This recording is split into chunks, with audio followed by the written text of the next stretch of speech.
Well, shalom, King of Kings family. Pastor Chad here. Welcome back to Kings Community Live, right here in our Jerusalem studio at King of Kings Community. Today, a guest that we all love, we all know, Stefano. Glad to have you back, my friend. Hi, Pastor Chad. Good to see you. Listen, we're going to dive into a lot of topics today, but I want to check on you. You were scheduled to be ministering in Korea. Correct. A few days ago. South Korea, yes. Yes, but I understand that it was more important that you came home to minister to your wife who wasn't feeling well. Yes, actually, as I was flying to Korea through Dubai, my wife had an emergency, had to run to the hospital, and she had a surgery. Mm-hmm. So I couldn't speak to her. I was on the plane. As soon as I landed, I tried to get hold of her, which was impossible because was still sleeping.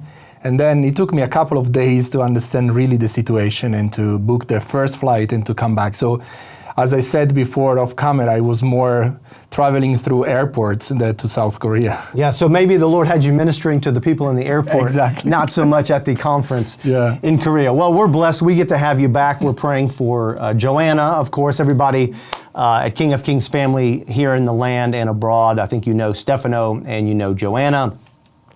Just as a quick rundown of all that they do for us, you see Stefano a lot on the stage for Sunday congregational worship, but that's kind of an add-on. He serves us. Joanna and Stefano are deacons here at the Jerusalem congregation, which is unique, but also, and maybe even a more difficult responsibility for you guys, is that you're the leading pastor at King of Kings Modi'in location. Correct. How are things going in Modi'in? It's great. I'm really blessed. Every time I speak about the people in the KCL Modi'in, I'm really blessed. Everybody's so mature in the Lord and they're really happy to serve, and I'm trying really to share responsibility and overseeing in worship because, as you know, I'm a worship leader.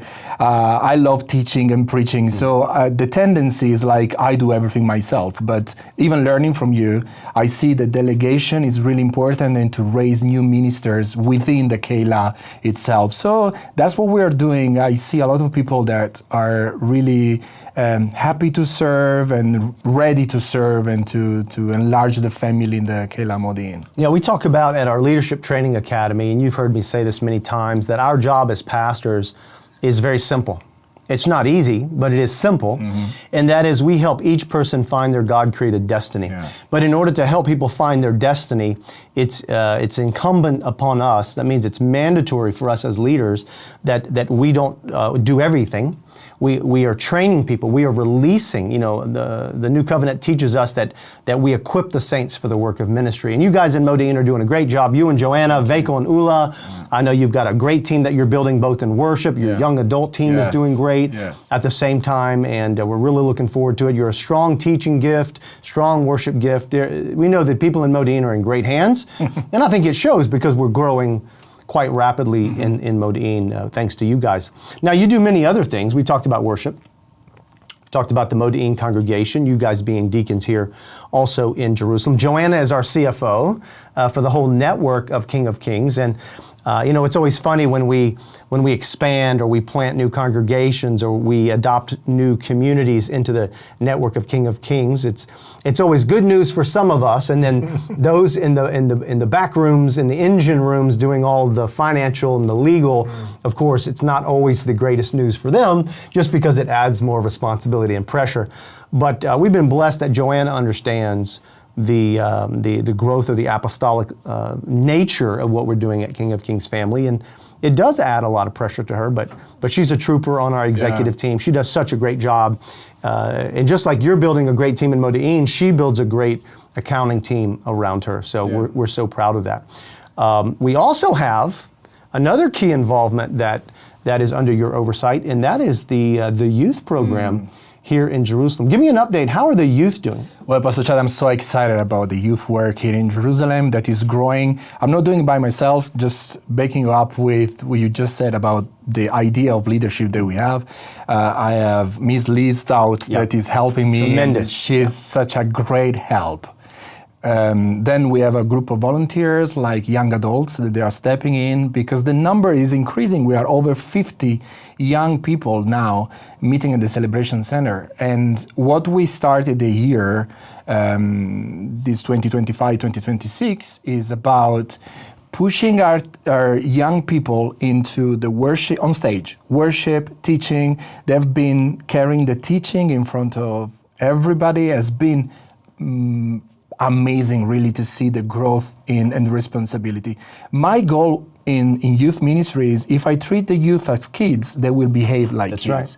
If I treat them like leaders, they will behave like leaders. That's very good. So that's what I'm doing. That's what we're doing with Liz. And of course, they're still doing some mistakes, but it's a safe environment. It's just with us.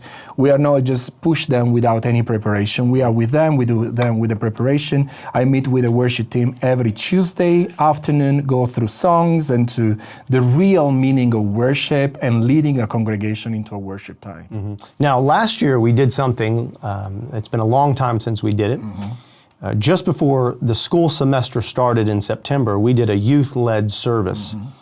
And the response was so positive that we decided on the spot we're going to do it again. So we're just a couple of months away from our youth-led service at the end of August. So for those of you that don't know, the school year here in Israel starts in the beginning of September, and we go generally to the end of June. So our kids do not have a very long summer. So we will have our next scheduled youth-led service on Sunday at King of Kings Community Jerusalem at the very end of August. So we're looking forward to that. Yeah. I know you guys have already started to do certain preparations for it, and we're excited about what God is doing there. It's also good that since we mentioned Modi'in, we should mention some of the highlights from our other congregations. I was preaching in Tel Aviv at our Lift Up Your Head congregation yesterday. I did it yesterday. And the great community there, Pastor Jeremiah, and they have a strong youth program too. What was interesting is when I had lunch with the leaders and I was doing some training for their eldership, they brought in the youth leaders as well, which I thought was wise. And they said the word youth several times. So I had to stop them and ask them what age did they mean by when they said youth? What did you mean by that? And they said they meant like 18 to 25. I said, okay, listen, that's great for you. What we use youth for, and I think this is why I'm applying it to you, we use the term youth for like 11 to 17. So if you're still in high school or middle school, you're in our youth. Once you graduate, and we're thinking now 18-year-olds to about 30-year-olds, we call that young adults. Exactly. So they were calling their young adults youth, and so I had to make the connection for them that we needed to get on the same page with our words. But Pastor Jeremiah is doing a great job there at Lift Up Your Head in Tel Aviv. But then I also talked to Pastor Scott today through texting this morning, and up at Keilat Katzrin. This is the northeast of the Sea of Galilee.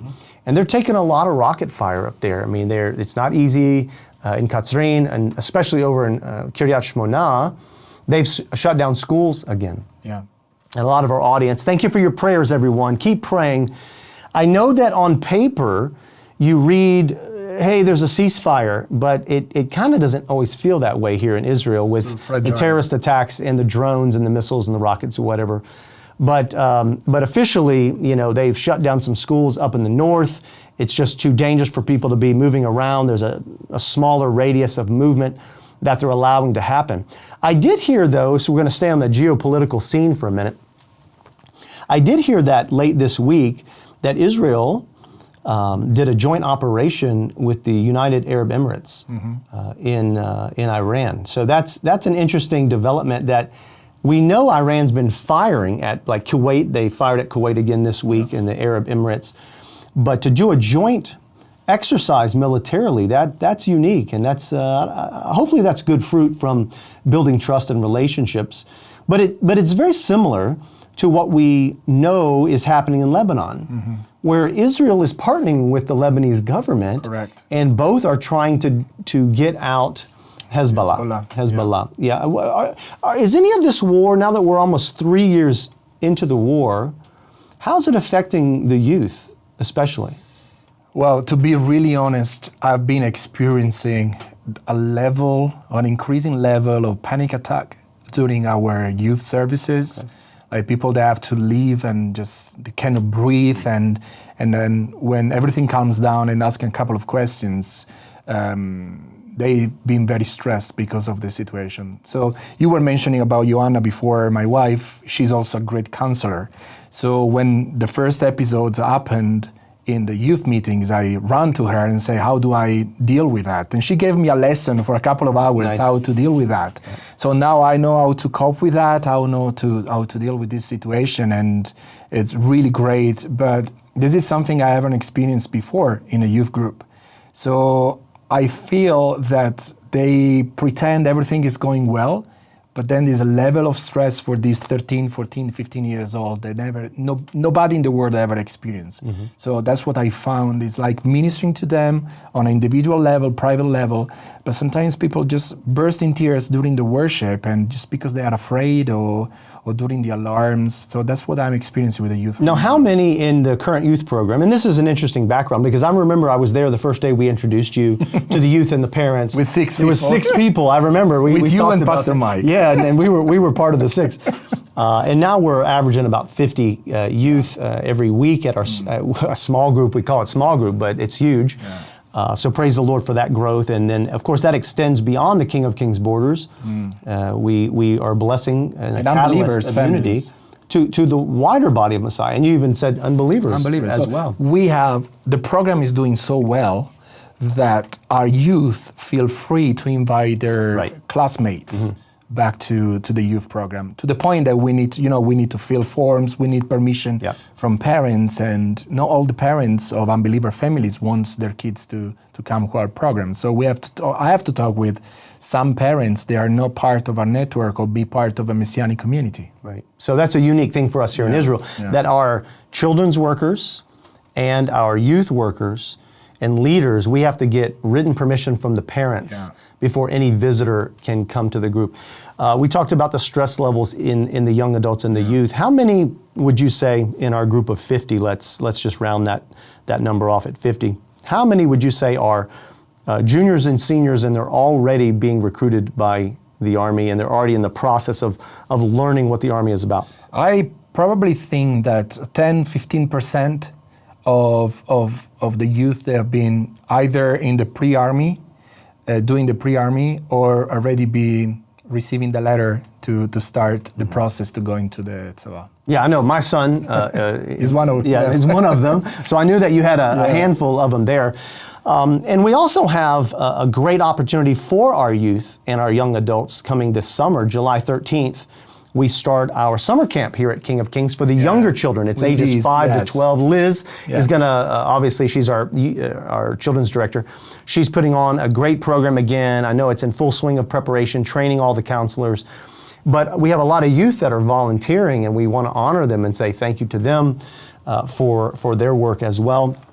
And for everybody that's been praying, we want to say thank you. And I want to tell you just a minute about a breakthrough that your prayers helped us to walk through. And that is, for almost 3 years, we have not been able to have any volunteers and no visas here at King of Kings in Jerusalem. The Ministry of Interior has been mainly overseen by the Orthodox political parties. Of course, they are not very friendly toward the Messianic believers here in the land.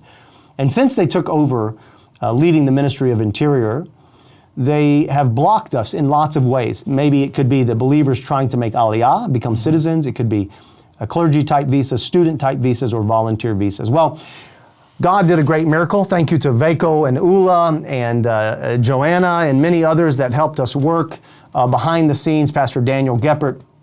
And we got our first visa in almost 3 years. And so we're so blessed to have Christian. His name is Christian. And he's back with us. He's been at King of Kings many times before, but now we get to have him for 2 years solid as a volunteer here. He's going to be in worship. He's going to be in the prayer summit. Hopefully he's going to be at our summer camp and lots of other things he's going to be helping with. So we want to say thank you for your prayers. Keep the prayers going. Thank you to everybody who joined us for our discipleship semester. All of the classes will be available on the core. And we also don't want to leave without mentioning New Israelities podcast with you, Stefano, will be coming out very soon as well. We look forward to those.